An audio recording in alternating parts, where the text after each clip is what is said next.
ہر وقت بھاگم دوڑم. وہ کھیلتی یہ پبجی تو تھے نہیں اس وقت, ہم لوگ مارم پیٹی کھیل رہے ہیں, وہ چھپن چھپائی کھیل رہے ہیں, برف پانی کھیل رہے ہیں, اور سارے بھاگے, پٹو اب کھیل رہے ہیں, اٹھا کے مارا, وہ بھاگے, پھر وہ جوڑ رہا ہے یوں کر کے سجا رہا ہے, بیٹھا کہ یار لگ گئی ایسی کی تیسی. تو ہمارے ذہن میں بھی نہیں تھا کہ ہم کل ایسے ہو جائیں گے. تو ہم یہ سمجھتا تھا ہمیشہ سے ایسی ہیں ہماری دادی, اللہ مغفرت فرمائے ان کی. تو آج مسلمانوں کا جو زوال ہے نا, جس کا سبب وہ لوگ بنے ہیں, نچوڑ کے لے گئے پورا ہندوستان, ٹھیک ہے. تو اس زوال کا جو سبب ہے, تو آج دنیا یہ سمجھتی ہے کہ مسلمان ہمیشہ سے ایسے ہی ہیں. تبھی تو میں کہتا ہوں ارطغرل ڈرامے کو میں کیوں حرام نہیں کہتا, حلال بھی نہیں کہتا, میں اپنے کندھے پہ رکھ کے بندوق چلاتا ہی نہیں. مسلمانوں کی ایک ہسٹری دکھائی جا رہی ہے بھائی, ہمیشہ سے ایسے نہیں ہے. ہمارا خلافت عثمانیہ, آپ کو پتا ہے رشیا سے پہلے سپر پاور کون تھا؟ برطانیہ تھا. اور برطانیہ سے پہلے کون تھا؟ خلافت عثمانیہ تھی.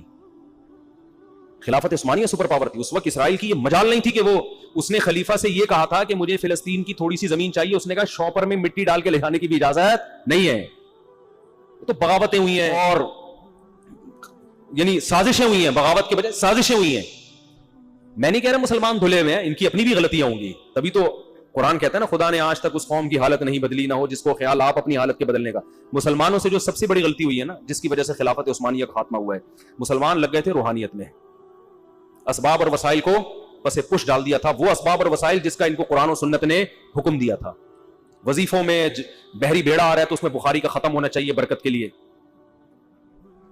اور اس طرح کی چیزیں شروع ہو گئی تھی جو کرنے کے کام ہے. بھائی تمہارا پریس جب ایجاد ہونے کی بات آئی, یورپ نے پریس ایجاد کیا, ان کی کتابیں لاکھوں کی تعداد میں دھڑا دھڑ چھپ کے مارکیٹ میں آ جاتی, اور ان کے کاتب بیٹھ کے لٹریچر لکھ رہے ہوتے تھے کہ پریس میں جب جائیں گی تو ادب کے خلاف ہو جائے گا, ادب کے خلاف ہوگا تو پھر ادب میں کر لو, پھر بیٹھ گئے. او بھائی ابھی میڈیا میں مقابلہ ہو رہا ہے. یہ بالکل ایسے جیسے آج بہت سے لوگ کہتے ہیں کہ علماء کو میڈیا پہ نہیں آنا چاہیے, اس سے شو بازی. ایک مولوی صاحب مجھے کہنے لگے دیکھو علماء جو یوٹیوب پہ آ رہے ہیں کیسی شو بازی میں کرتے مرتے پہن کے, اس سے شو بازی پھیل رہی ہے, اس سے کرن ناز کو انٹرویو دینے کی نوبت آ رہی ہے, ایسے خراب ہو رہے ہیں, برباد ہو رہے ہیں, یہ ہو رہا ہے وہ ہو رہا ہے. بیٹھے رہو بند کمرے کے اندر میرے بھائی, پھر کر لو. گورا کیا کر رہا ہے, باطل فرقے کیا کر رہے ہیں, وہ اپنے 5 منٹ کے کلپ کو چند لمحوں میں ملینز لوگوں کو سنا دیتے ہیں, اور آپ اس کا جواب ریکارڈ کرا کے 5 آدمیوں کو سمجھا رہے, اور ان کو بولو ہر آدمی اپنی ذمہ داری پہ 5 کو یہ ٹرانسفر کر دے. 100 سال کے بعد وہ 50 آدمیوں تک وہ بات پہنچے گی, اور پتہ ہی نہیں چلے گا کہ وہ بات اصل میں ٹھیک ہے. تو جو حشر ابھی ویڈیو کیمرے کے ساتھ ہو رہا ہے نا, وہ کرن ناز پہ تو اتنا مجھے ملامت کی ہے. میں نے کہا بھائی نہ میں اس کے سامنے بیٹھا, نہ وہ میرے سامنے آ کے بیٹھی. اب میڈیا ہمارا تو نہیں ہے نا کہ ہم اپنی شرطوں پہ رکھیں. اچھا جب جہاں اپنی ضرورت ہوتی ہے تو ساری چیزیں, جہاز میں مس گیدرنگ ہوتی ہے کہ نہیں ہوتی؟ اب آپ پی آئی اے جہاز میں سفر کرنا چھوڑ دو کہ انٹیوں کو الگ کرو اور جینٹس کو ادھر بٹھاؤ. آدمی کہتا ہے بھائی اسلام آباد پہنچنا ہے, میری شادی ہے, مجھے ولیمے میں جانا ہے, ابا کے جنازے میں یا دادا کے جنازے میں.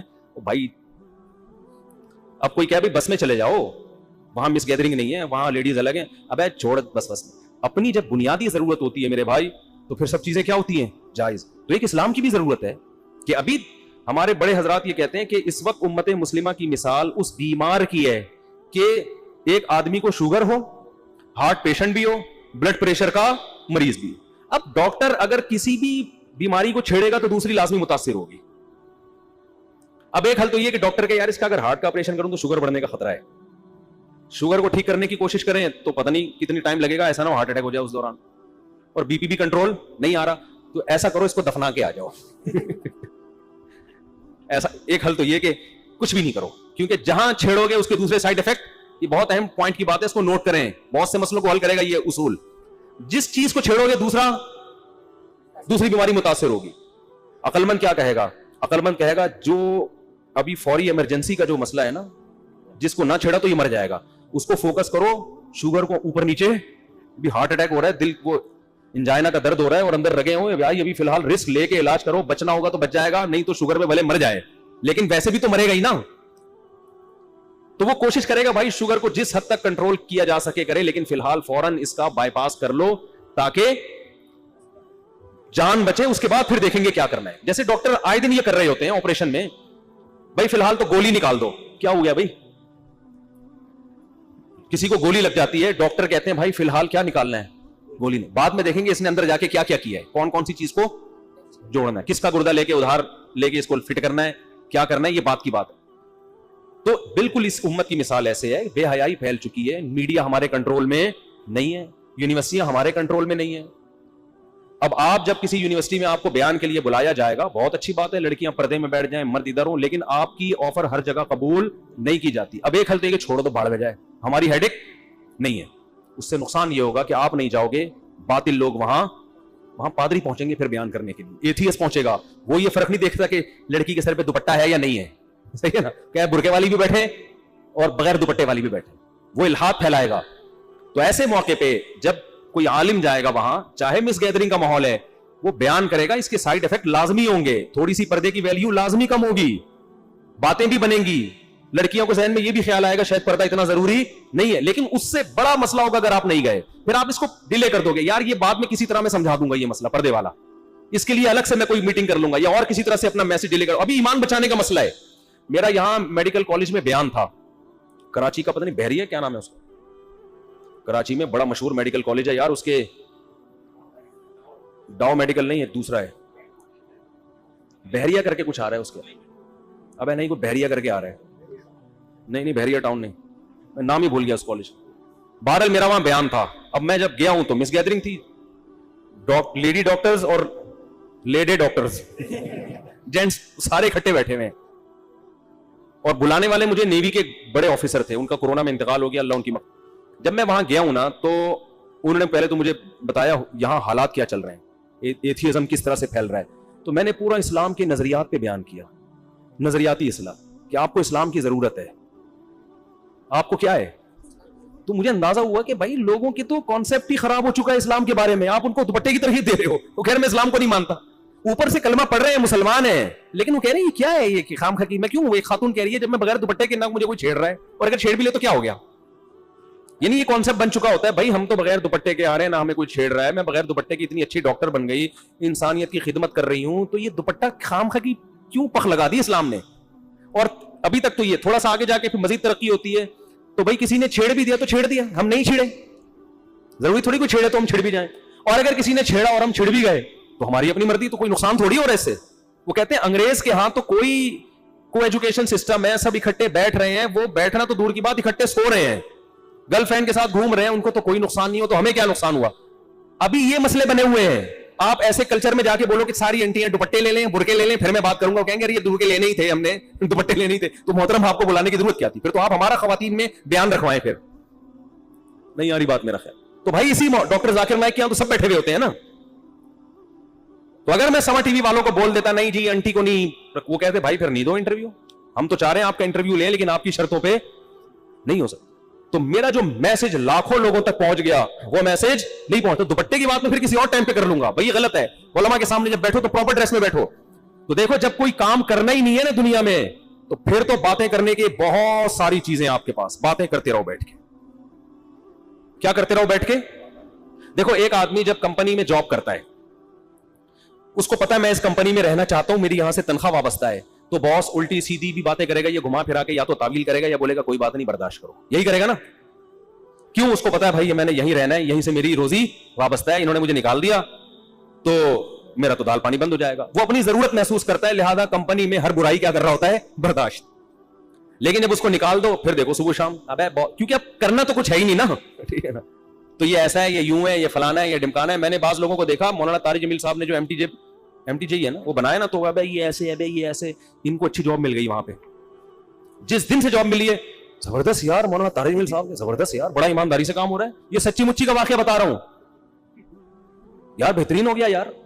مولانا پہلے بھی یہی کہہ رہے تھے بھائی یہ میں نے اپنے لیے نہیں کیا, میں پہلے ہی لینڈ لارڈ ہوں, اللہ نے مجھے بڑا پیسہ دیا ہے, یہ میں کس کے لیے کر رہا ہوں, مدرسوں کے لیے کر رہا ہوں, یہ ساری وقف ہے کس کے لیے, مدرسوں کے لیے. نہیں, جب آپ کو جاب مل گئی, آپ کو جو تنخواہ مل رہی ہے وقف نہیں ہے. بتاؤ آپ مزے اڑا رہے ہو. اب بالکل کیا ہو گیا. تو اس لیے جو آدمی عمل میں نہیں ہوتا نا, جو لنک میں نہیں ہوتا, جو پریکٹیکلی کام نہیں کر رہا ہوتا, اس کے پاس باتیں آپ کو ہول سیل کے حساب سے ملیں گی. لیکن میرے بھائی جو پریکٹیکل لائف میں کچھ کرنا چاہتا ہے, وہ کمپرومائز بھی کر رہا ہوگا, وہ یہاں سے بھی معاملہ, وہ کچھ غلط چیزیں بھی برداشت کر رہا ہوگا, وہ کچھ الٹے سیدھے کام بھی کر رہا ہوگا. تو دو طرح کے لوگ ہوتے ہیں, کچھ الٹے کر رہے ہوتے ہیں اس لیے کہ الٹے کام کرنے کا ان کو شوق ہوتا ہے, کچھ الٹے اس لیے کر رہے ہوتے ہیں کہ اس الٹا کرنے سے اس سے زیادہ الٹی چیزیں سیدھی ہو رہی ہوتی ہیں. سمجھ میں آ رہی بات؟ اور زیادہ الٹی چیزیں کیا ہو رہی ہوتی ہیں, اس سے سیدھی ہو رہی ہوتی. جیسے آپ اپنے بچے کو کڑوا سیرپ پلا رہے ہو, وہ منہ بنا رہے, وہ چیخ رہا ہے, آپ چیخنے دیتے ہو, آپ کہتے ہو یہ چیخ برداشت ہو جائے گی لیکن اس کی بیماری بالآخر ٹھیک ہو جائے گی.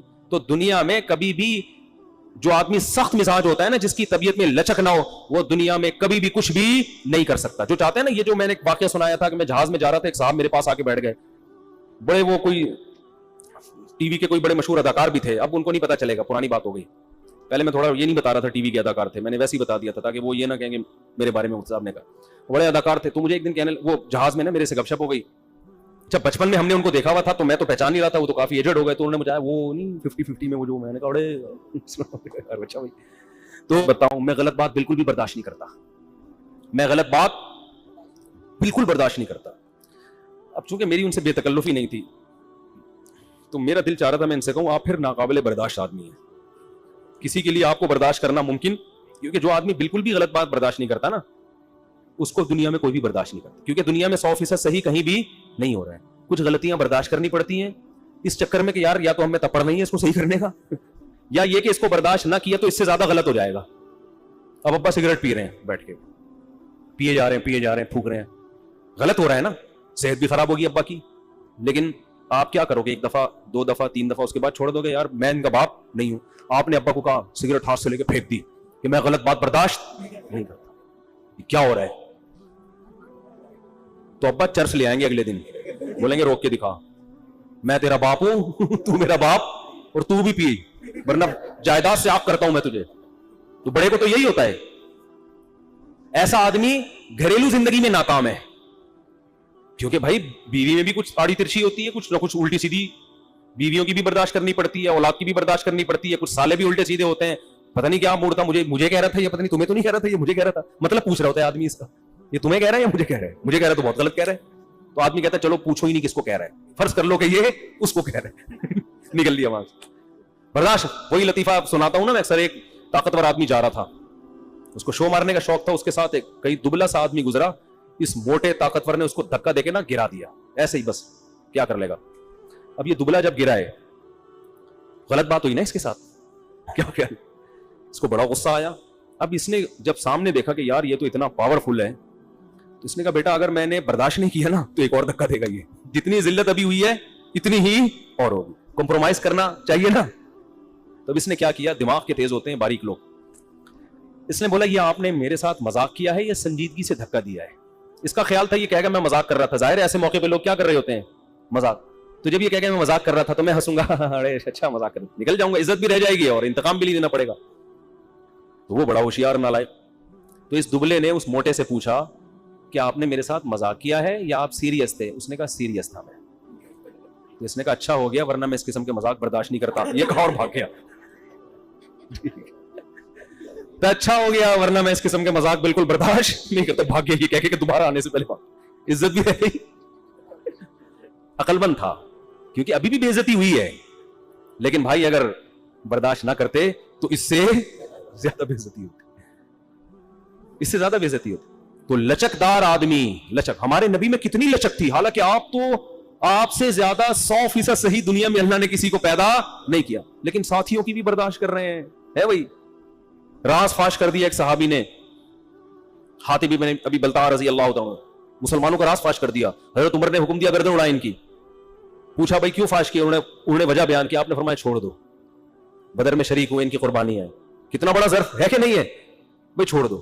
اس لیے کہ اگر آپ اپنے ساتھیوں کی غلطیوں پر اس طرح سے کرنا شروع کر دیں. ہمارے ایک دفعہ ایک عالم جو مدرسے کے محتمم ہیں, انہوں نے مجھے اپنا واقعہ بتایا کہ کچھ مدرسے کے استاذ کی شکایت آئی کہ وہ صحیح طرح پڑھا نہیں رہے ہیں. کچھ ہمارے مدرسوں میں اللہ کا یہ بڑا فضل ہے, ہم جتنے ٹیچر ہم نے دیکھے ہیں, اسکولوں کا ماحول بھی ہم نے دیکھا ہے, مقصد اسکولوں کی برائی نہیں ہے, اسکولوں کے ٹیچر کو بھی دیکھا ہے اور مدرسوں کے بھی, بہت فرق ہے دونوں کی دیانتداری میں, زمین آسمان کا فرق ہے. جو ہمارے مدرسے کے جتنے استاذ ہیں اتنی ذمہ داری سے, پابندی سے پڑھاتے ہیں, اتنی محنت سے پڑھاتے ہیں کہ یہ محنت ہم نے اسکولوں میں نہیں دیکھی, کالج میں بھی نہیں دیکھی. چند اساتذہ اسکول میں بھی تھے, کالج میں بھی, لیکن 100% نہیں.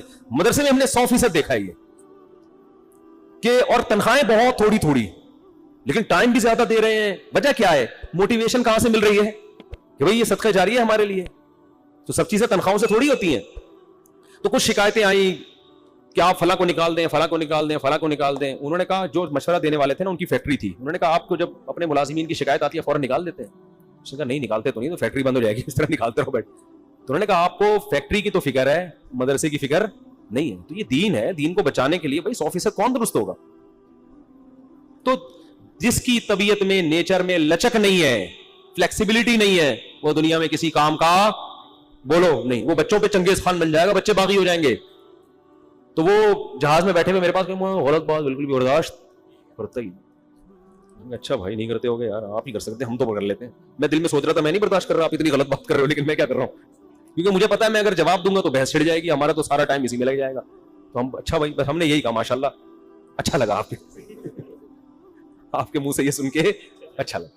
تو بات کیا چل کر رہی تھی, یہ بات کہاں سے آئی, بات کیا چل رہی تھی یہ, ہاں تو میں یہ کر رہا تھا اس زمانے میں دین کی خدمت کرنے کے لیے ایک طریقہ ہے گھر میں باؤنڈ ہو کے اپنی خانقاہ میں بند ہو کے آپ بیٹھ جاؤ. تو آپ کا کام بہت محدود, لیکن آپ کو پتہ نہیں ہوگا کہ دنیا کہاں سے کہاں جا رہی ہے, اور اسلام کے خلاف اور اہل حق کے خلاف کیا کیا دنیا میں سازشیں ہو رہی ہیں. ہمارے ایک استاذ تھے, انہوں نے, استاذ تو نہیں یوں کہہ سکتے بڑوں میں سے تھے, انہوں نے واقعہ سنایا کہ چند علماء میرے پاس آئے, انہوں نے کہا غامدی صاحب اتنا کچھ پروپیگنڈا کر رہے ہیں اسلام کے خلاف, آپ کام کیوں نہیں کرتے, اس کے دلائل کا جواب کیوں نہیں دیتے. اچھا جو علماء ان کو سمجھانے کے لیے آئے وہ علماء کے ویڈیو بنانے کے قائل نہیں تھے. انہوں نے کہا دیکھیں غامدی صاحب ویڈیو کیمرے کے سامنے بات کر رہے ہیں, اور بات محترم کی بات پھیل رہی ہے یونیورسٹیوں میں اور کالجز میں, اور آپ میرا بیان رکھوا رہے ہیں, کہاں رکھوا رہے ہیں, مدرسوں میں, جو غامدی کے نظریات سے متاثر ہی نہیں ہے. ٹھیک ہے نا, تو جو متاثر ہے وہاں عورتیں بھی ہوں گی, لڑکیاں بھی ہوں گی, لڑکے بھی ہوں گے, ان کو آپ کہہ رہے ہو کہ برقعے پہنا کے لڑکیوں کو سائڈ پہ کر دو اور لڑکوں کو ادھر کر دے, تو بہت اچھی بات ہے, لیکن ہمیشہ نہیں ہوتا ایسے. تو آپ جس طبقے میں وہ کام کر رہا ہے اس طبقے میں ہماری دعوت پہنچنی نہیں, تو میرا دماغ خراب ہے, میں اپنا ٹائم ضائع کروں جواب تیار کر کے. سوال اس نے کیا ہے, جواب آپ اس کو کس کو دے رہے ہیں, اس کو دے رہے ہیں. ایسا تھوڑی ہوتا ہے. تو اس زمانے میں کوئی بھی کام ہوگا, کیونکہ اس وقت اسلام کی دنیا میں حکومت نہیں ہے, اس وقت تو کفر کی حکومت ہے, تو آپ کو دنیا میں جو بھی کام کرنا پڑے گا. جیسے یہ جو یوٹیوب کی ارننگ بھی اسی میں آ گئی, کہتے ہیں ایسے ایڈورٹائز چل رہے ہیں. میں لوگوں سے کہتا ہوں کہ یہ جو آپ شیمپو کی بوتلیں بیچ رہے ہیں, ان پہ تصویریں ہوتی ہیں کہ نہیں ہوتی ہیں؟ تو ہونا تو یہ چاہیے. اس تصویر کو پہلے آپ کیا کریں, نہی علی المنکر میں آتا ہے, نبی نے فرمایا جو گناہ دیکھے اپنے ہاتھ سے کیا کرو, مٹا دو. سب سے پہلے آپ شیمپو کی بوتل پہ تصویر کو کیا کریں گے, مٹائیں گے. لڑکیوں کی آپ ہو سکتا ہے وہ تصویر دیکھ کے بدنظری کرے, لیکن آپ کیا کہیں گے, بھائی میرے باپ کی کمپنی نہیں ہے, میرے پاس اس کے علاوہ آپشن نہیں ہے. تو ایک خالص حرام ہے, اور ایک ایسا حرام ہے جو ہے تو حلال, لیکن حرام کی اس میں کیا ہو رہی ہے, آمیزش ہو رہی ہے. تو یہ فرق آج کرنا پڑے گا. لیکن یہ فرق جب کوئی دوسرا پیسہ کما رہا ہوتا ہے نا, تو پھر لوگ نہیں کر رہے ہوتے. جب خود مبتلا ہوتے ہیں تو پھر کیا کرتے ہیں, فوراً کرنا شروع کر دیتے ہیں. اسلامک بینکنگ حرام ہے, ناجائز ہے, ساری دنیا بہت عرصے تک چیختی رہی. بہت سے لوگ, کچھ تو بیچارے علماء تھے جو جن کی رائے یہی تھی, وہ تو دلائل کی دنیا میں ان کی رائے تھی, وہ اب بھی ہے. لیکن بہت سے لوگ اب سب ایک ہی کان ادھر سے پکڑو, کان ادھر سے پکڑو. لیکن جب پیسے ختم ہو گئے اور ان کو پتا چلا بھائی بینک لون دے کے آپ کو گھر بنانے کی سہولت دے رہا ہے, آپ کو اسلامک بینک قسطوں میں گاڑی دے رہا ہے, فوراً دارالعلوم کرنگی سے فتویٰ لے کر آگے, بھائی میرے پاس علماء کا کیا ہے, لہذا تمہیں جو تنخواہ ملے گی وہ کیا ہوگی, حرام. وہ کہے گا بھائی میں یہ بندہ دکھا رہا ہوں, اور اگر لیڈیز بھی دکھا رہا ہوں تو اس کا مقصد خاتون کو نمایاں کرنا نہیں ہے, اس کے ساتھ کوئی مسئلہ ہو گیا بیچاری کے ساتھ. ٹھیک ہے نا, میرا مقصد اس بے حیائی کو پروموٹ کرنا, یہ اس کا ڈانس دکھانا نہیں ہے. میرا مقصد ہے یہ خاتون بیچاری لٹ گئی, ان کے ساتھ ڈاکو ان کا پرس چھین کے چلے گئے, جی محترمہ بتائیے کیسے ڈاکو آئے, کیسے گئے. تو ہم یہاں بھی اس کی ارننگ کو کیا کہیں گے, جائز. حالانکہ وہ بغیر دوپٹے کے تو ٹی وی میں آنا اس کے لیے جائز نہیں تھا. ہم کہیں گے مقصد معاشرے سے برائی کو ختم کرنا ہے. اس ڈرامے اور فلموں کو ہم اس لیے ناجائز کہتے ہیں ان کی ارننگ کو, کہ وہ تو بذات خود ہے ہی غلط, اس کی تو ضرورت بھی نہیں ہے نا. اور دوسری بات یہ کہ ہم کمپنی جو اشتہار بنا رہی ہے جس میں عورتوں کا استعمال کر رہی ہے, اس کے عمل کو پھر بھی ناجائز کہیں گے.